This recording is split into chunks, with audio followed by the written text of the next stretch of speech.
Un favor enorme, enorme. Bueno, creo que nada más, Mari, sí, aquí nada más para no andar haciendo viscos, dijera.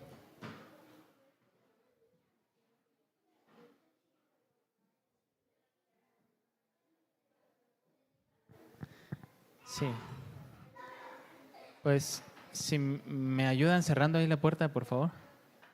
Ahorita. Gracias.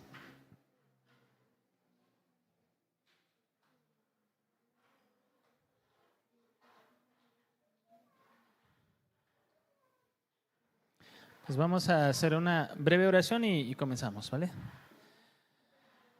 Padre, bueno, te damos muchas gracias por permitirnos estar aquí. Gracias porque tú tienes propósitos, Señor, en nuestras vidas y todo lo que podamos escuchar.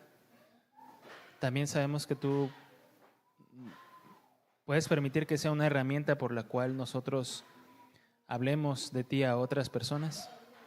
Danos de tu gracia para poder entender lo que tú quieres hablarnos, Señor. Danos de tu gracia para saber cómo tú hiciste todas las cosas y cómo tú quieres que nosotros podamos comprender tu influencia y tu actuar, Señor, en este mundo, en lo que tú has creado y lo que podemos ver, Señor, de manera natural. Danos palabras tuyas, Señor, para poder hablar a otros de ti, Señor. Te damos a ti la gloria en esta preciosa tarde, en el nombre de Cristo Jesús. Amén. Amén. Pues continuamos con el tema de la teoría de la evolución. ¿Cuántos llegaron a escuchar la teoría de la evolución en su escuela? ¿Verdad? Yo creo que todos, desde la primaria tal vez, yo creo que desde sexto de primaria, luego en la secundaria y también en la preparatoria, y ya dependiendo de lo que hayamos estudiado, si alguien estudió en la universidad, algo relacionado con biología o con química, es muy probable que lo hayan visto. Y la teoría de la evolución en el mundo es un hecho como completamente aceptado, no es algo que se pueda, más bien no es algo que se ponga en duda, ¿no? por muchos científicos. Y vamos a ver un poco sobre el origen de esta teoría. Esta teoría fue propuesta ¿por quién? ¿Quién sabe? Eso. Famosísimo el amigo Charles Darwin. Charles Robert Darwin. Su segundo apellido era Roberto. Carlos Roberto. Era el quinto hijo de una familia de 6. Nació en 1809 en Inglaterra, el 12 de febrero. Vivió 73 años, murió en 1882. Darwin era desde muy pequeño un niño muy inquieto,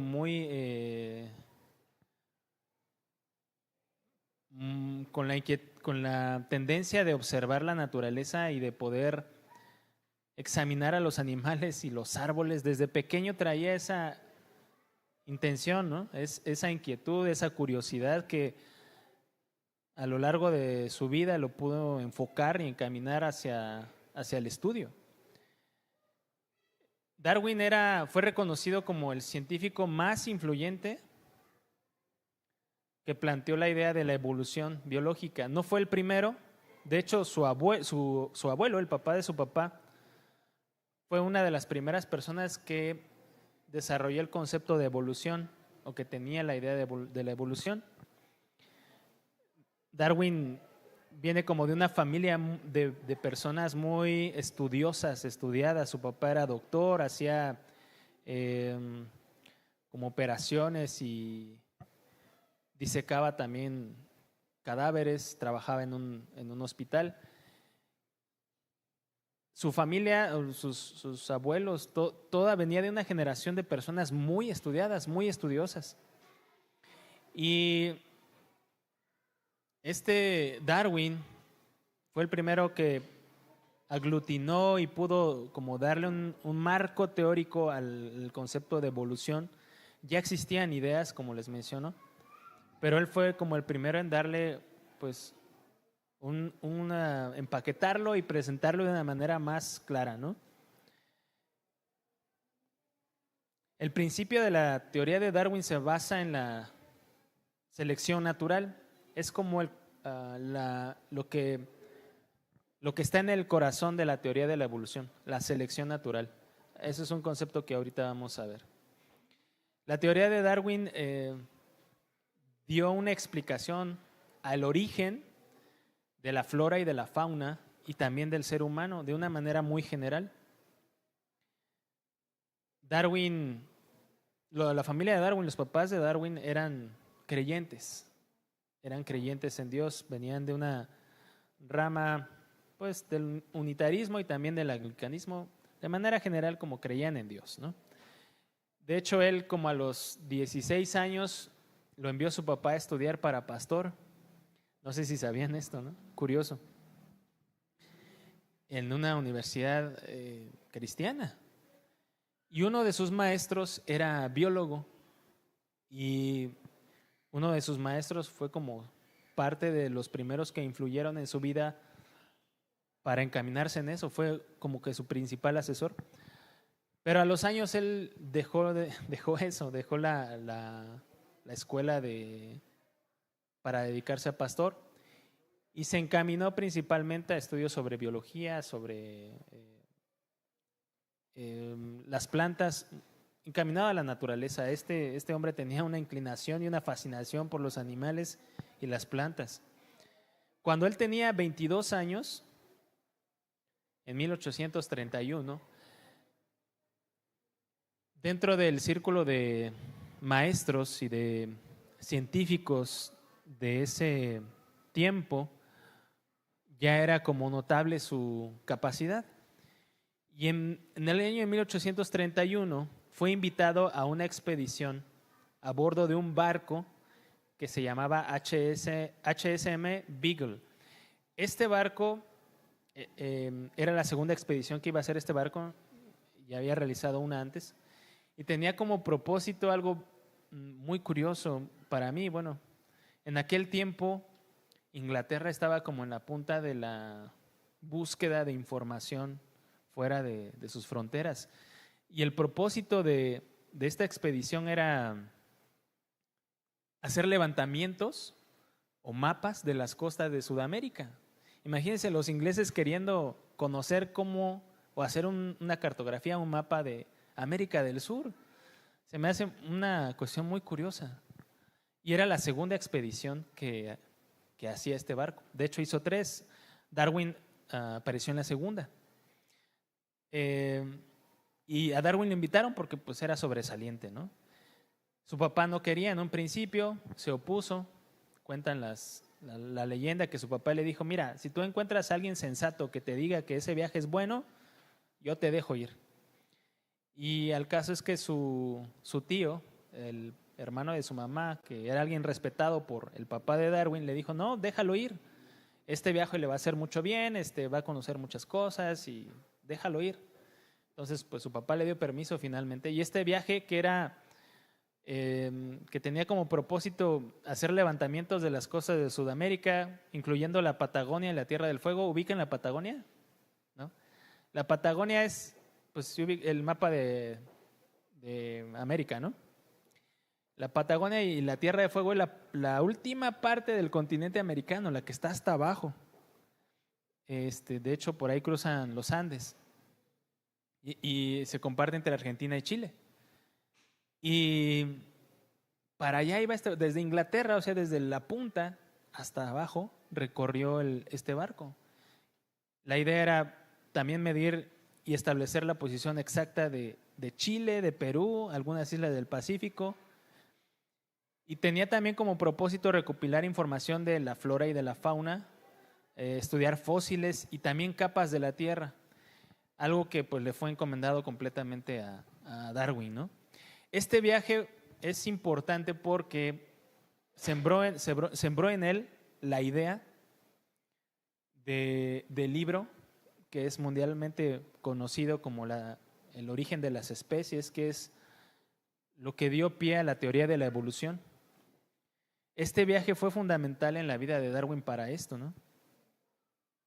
Este viaje tenía como, de manera inicial, la idea de que fueran 2 años, pero terminaron siendo 5 años lo que duró este viaje.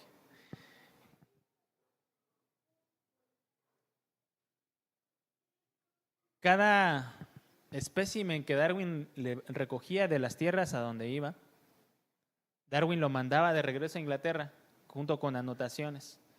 Recogió un montón de especies, un montón como de esqueletos, ¿no? De huesos de distintas especies en todos los lugares a donde iba.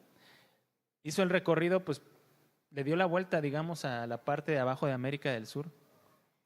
Hizo el recorrido y después el barco terminó yendo hacia Australia y luego regresó hacia Inglaterra. Y en ese viaje, una de las cosas que más se recuerdan o se señalan es que Darwin fue a dar a las Islas Galápagos. No sé si han escuchado de las Islas Galápagos. Las Islas Galápagos es un conjunto, creo que de 9 u 11 islas que están a un lado de Ecuador. Ecuador está pues como la mitad de América del Sur, la parte de abajo.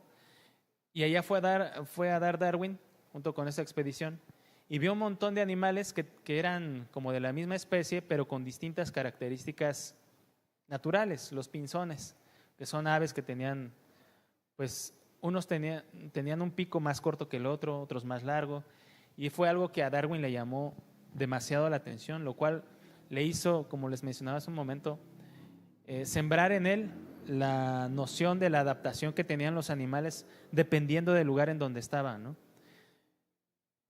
Este recorrido que hizo Darwin y estas anotaciones que hizo Darwin de los animales que vio en las Islas Galápagos son fundamentales, les digo, para la idea que después desarrolló de la teoría de la evolución y de la selección natural.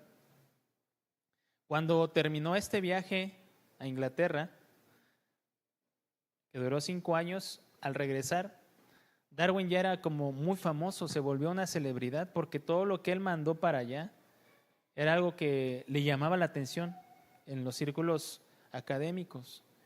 Y cuando llegó Darwin, pues todo el mundo lo invitaba a dar pláticas, a que él comentara su experiencia. De hecho, él hizo, no sé si 2 o 3 tomos de sus viajes, de este viaje que hizo, perdón, de los recorridos que hizo. Y son, hasta la fecha, pues se pueden leer y son muy famosos, ¿no? De las anotaciones que él hizo. Y les mencionaba, durante el viaje, él pudo ir como dándole forma, perdón, a la idea de la selección natural. Y para Darwin la selección natural le daba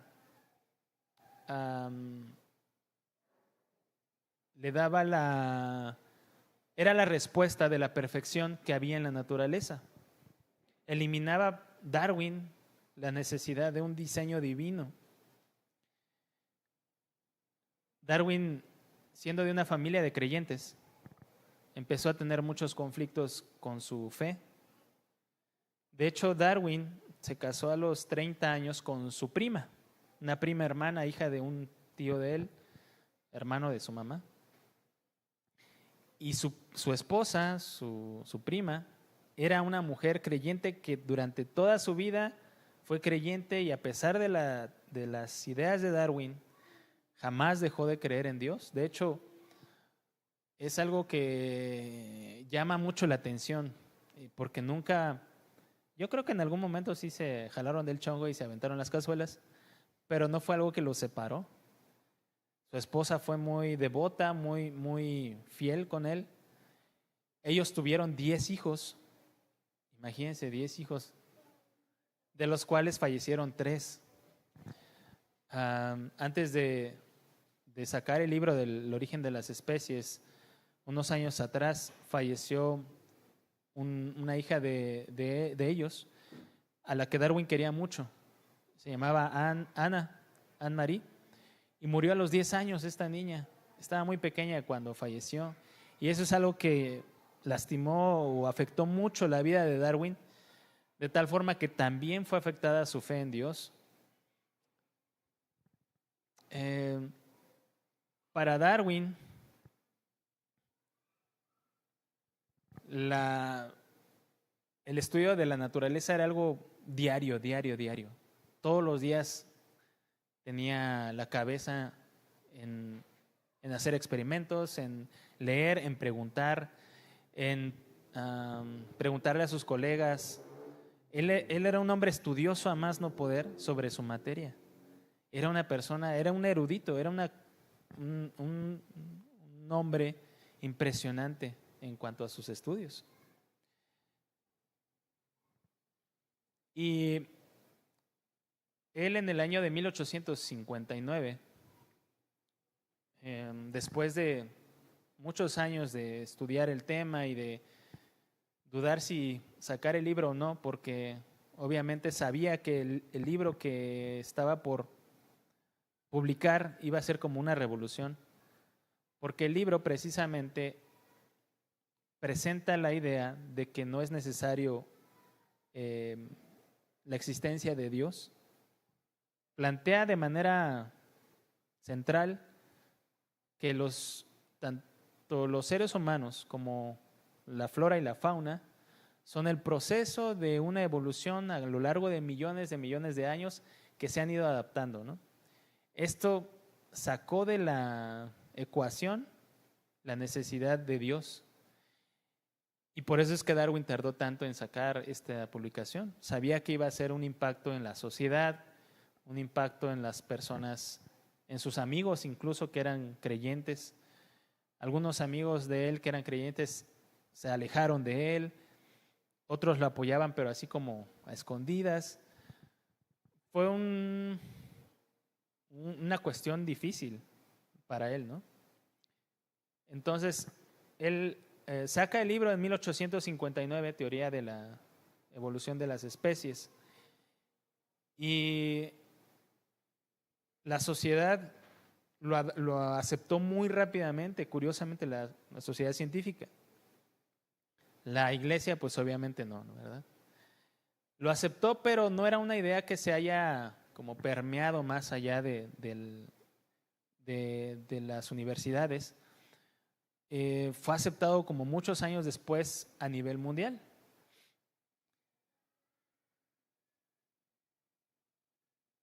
Fue aceptada hasta mucho tiempo después como la explicación de la existencia de la vida, hasta mucho tiempo después.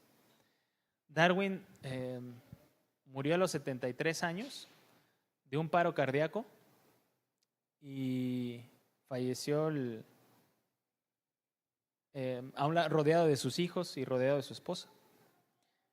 Cuentan que, leía yo, perdón, que en su lecho de muerte o en su cuarto tenía un montón de, ¿cómo se llaman las plantas que se pegan en ¿cómo? ¿Enredaderas? Como enredaderas ahí en su cuarto, estaba haciendo experimentos. Era un hombre enfocado completamente a la ciencia, ¿no? Entonces, Darwin publicó cerca de 17 libros. Después del libro que les comento de la evolución de las especies en 1859, él publicó varios libros más. Ya había publicado antes unos, pero digamos que el más conocido es el de 1859, de la evolución de las especies. Y en este libro se plantea de manera muy general, o el corazón de esto es la selección natural.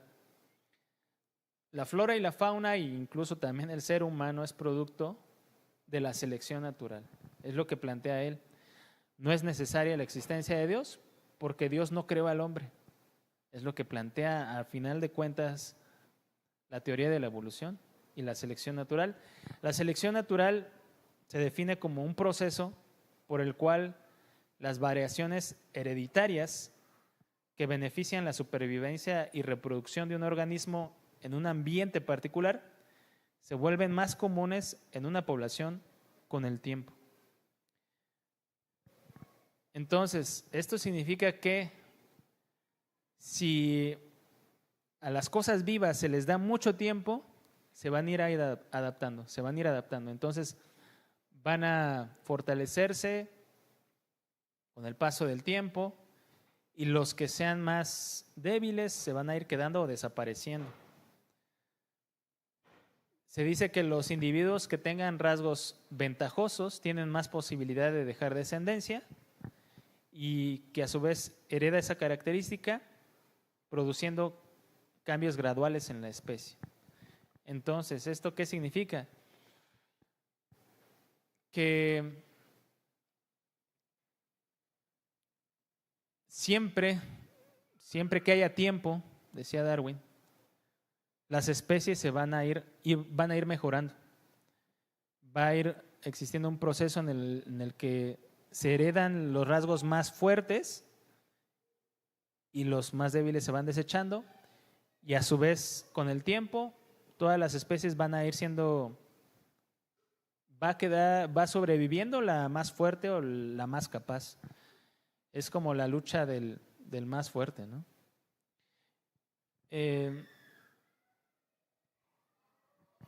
De manera general, la teoría de la evolución y de la selección natural nos muestra que todos los animales tienen un antepasado común, un ancestro común, de donde en algún punto del tiempo se ramificaron varias especies distintas. Algo que acepta todo mundo hasta el día de hoy, pero que no tiene mucho sustento en la idea de la transformación de una especie a otra.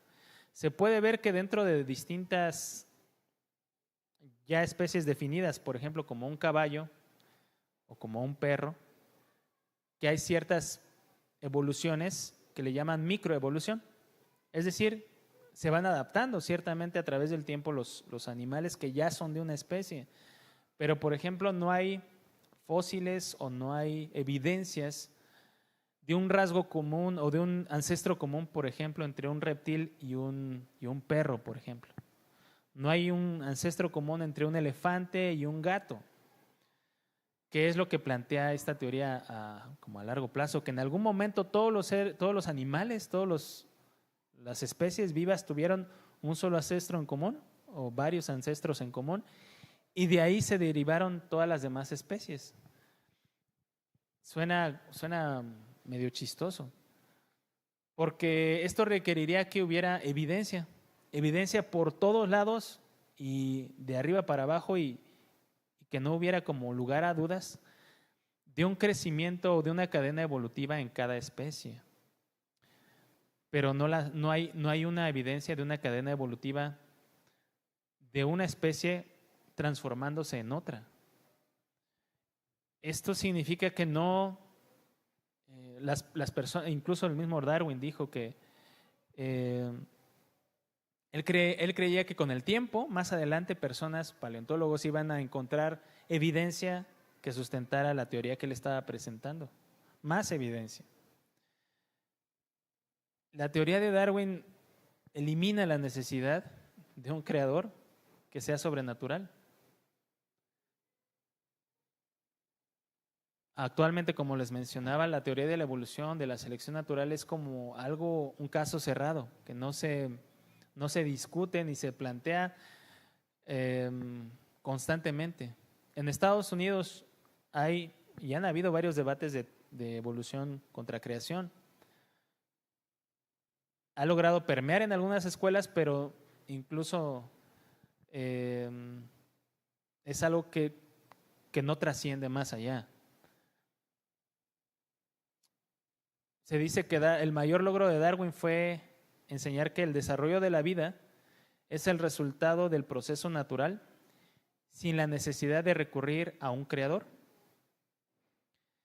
El darwinismo rompe la cadena del hombre con Dios, y se puede decir que la decadencia de las creencias religiosas se atribuye al apoyo de la comunidad científica a la idea de la teoría de la evolución.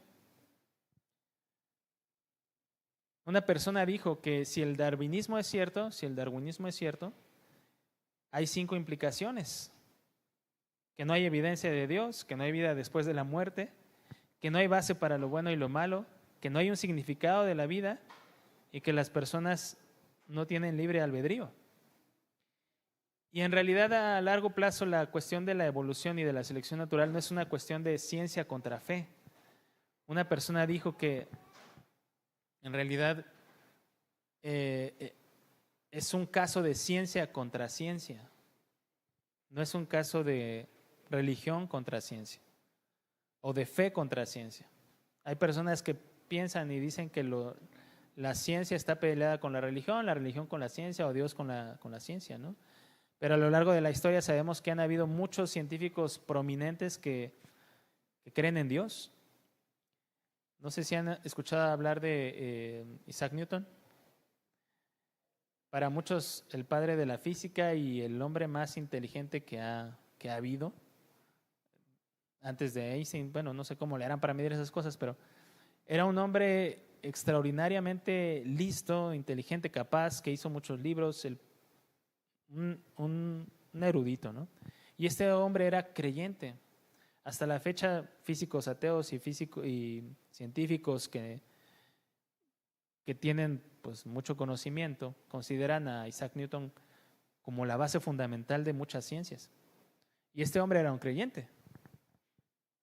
Hasta la fecha también, por ejemplo, el que descubrió el código del ADN,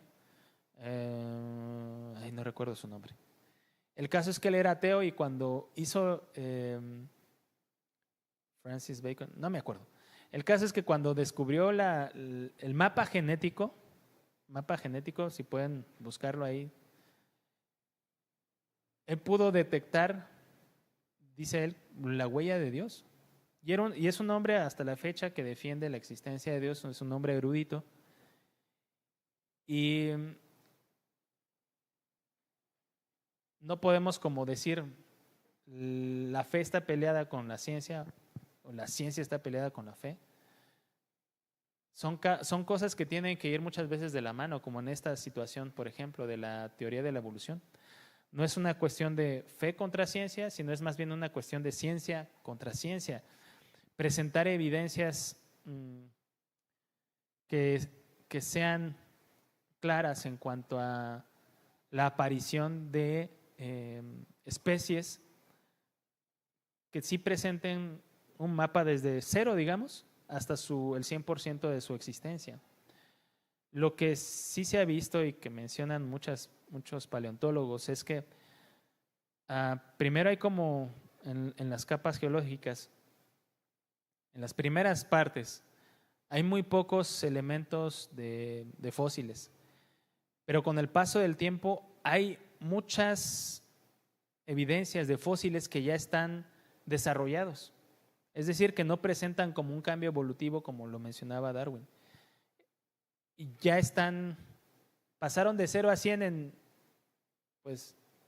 en un segundo, digamos, ¿no? No necesitaron tiempo para llegar al 100 porque no hay evidencias de esto en las capas geológicas. Hay un concepto que se le llama, ¿cómo se llama? Complejidad irreductible. Esto es que hay partes dentro de las células de ciertas especies que por más tiempo que se le dé, que por más adaptación que se le pueda dar, no hay manera de que puedan mejorar. Para su funcionamiento tendrían ya que estar formadas al 100%. No sé si me doy a entender. Para que la célula, por ejemplo, de un animal como un gato, por decirlo así, que se compone de distintos elementos, no hay manera de que el paso del tiempo pudiera hacer que los elementos de esa célula pudieran ser formados. Es decir, para que funcionen necesitan ya estar al 100%. Es un caso de complejidad irreductible, como les decía. En un montón de especies, en un montón de especies. Esto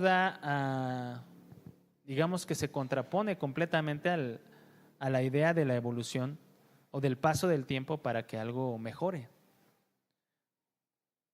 Este concepto, de complejidad irreductible es algo que se llegó a conocer apenas, no tiene mucho tiempo, y es gracias a la tecnología, cosa que en el tiempo de Darwin pues no se tenía, ¿no? Obviamente.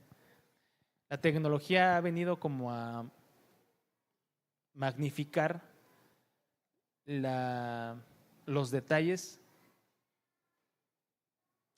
que Darwin no podía tener.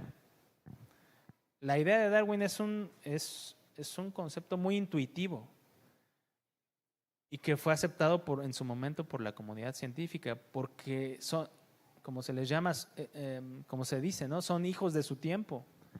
Están limitados a su momento y a su espacio.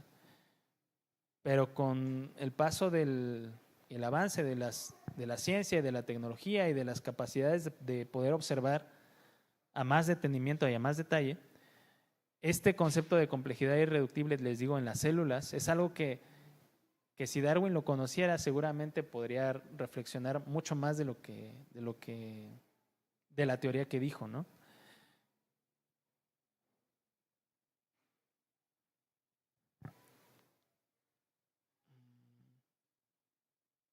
Darwin dijo: si se pudiera demostrar que existía cualquier organismo complicado, que era imposible que se formara por numerosas, sucesivas y ligeras modificaciones, mi teoría se destruiría por completo.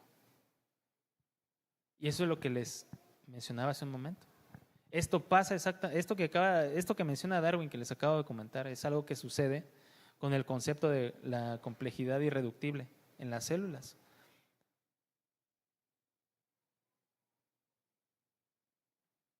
Hay organismos que se ha demostrado, como les mencionaba, ¿no?,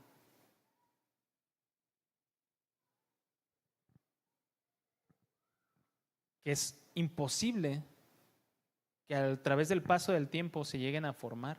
Necesitan estar desde un principio al 100%. Y esto es lo que ha llevado a muchos científicos a la idea del diseño inteligente.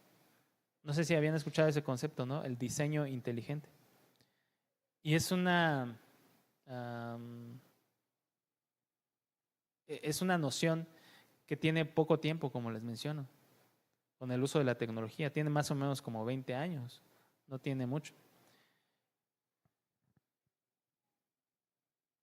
Y entonces es importante tener como cierta idea de las partes donde la teoría de la evolución puede fallar, donde la teoría de la evolución pues no es al 100% algo,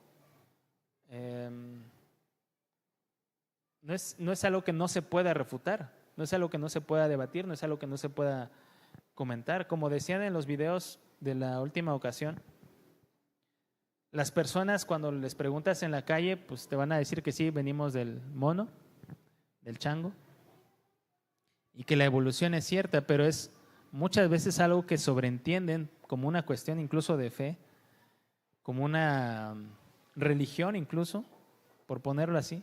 Es algo que aceptan sin cuestionarse, sin investigar, sin tal vez darle espacio pues a la opinión que otra persona pueda tener, ¿no?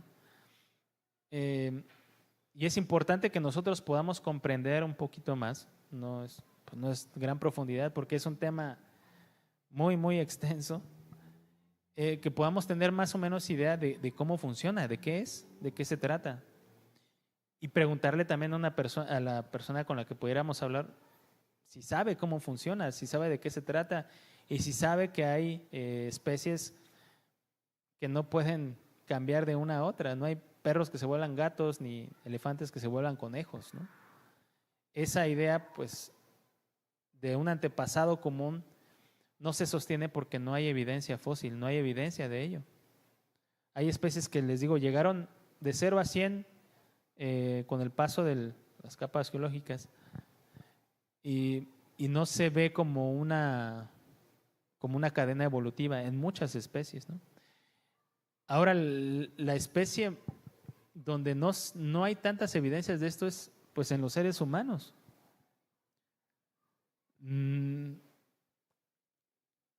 Los paleontólogos y los sociólogos y todos los científicos que no creen en Dios creen que los seres humanos evolucionan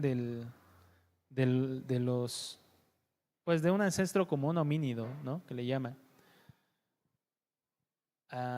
Y hay como 6, creo que hasta la fecha hay 6 ancestros previos al hombre actual, que le llaman Homo sapiens, ¿no? Que hay algunos de sapiens no tienen mucho. Entonces, antes del Homo sapiens, pues está el Homo erectus y así hay como 5 especies más del hombre. Pero lo que me llama la atención de esto es que no hay evidencias claras de una cadena evolutiva. Han escuchado, me imagino, sobre el eslabón perdido, ¿no? En algún momento según lo encontraron, mencionaban también en los videos previos, ¿no? En 1900 creo que 10, que encontraron al hombre de Piltdown, que era el eslabón perdido, y que al cabo de 20 años se dieron cuenta pues que era un completo fraude. Pero en ese momento, en 1910-12, la comunidad científica lo aceptó con los ojos cerrados, de una manera impresionante, ¿no?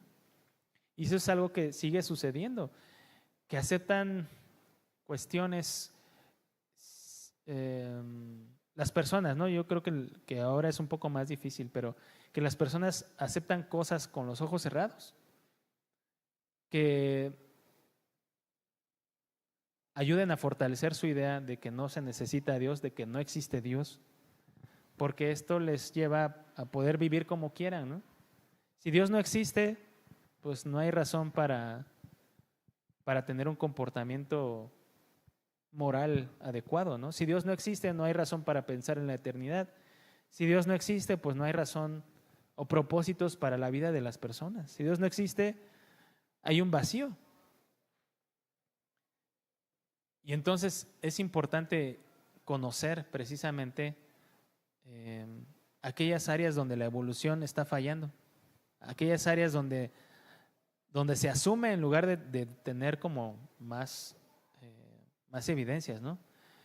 Y de esto pues también vamos a verlo en la siguiente clase, porque es un tema muy interesante, porque no es solo la evolución de las especies en la flora y la fauna, sino enfocándonos en nosotros mismos, en los seres humanos. Si el hombre proviene pues de un ancestro común, un chango, ¿no? Que se fue ramificando, entonces hay distintas variaciones y bla, bla, bla, pero no hay evidencia de eso. Las evidencias de cada una de estas especies que les digo que son como 5 antes del Homo sapiens, son muy pocas, muy pocas, según la comunidad científica. Pero pues de eso vamos a ir viendo más adelante, ¿no? Entonces, pues sería todo por el momento, muchachos, muchachas, señoras y señores. Y bueno, vamos a hacer una breve oración y terminamos, ¿vale?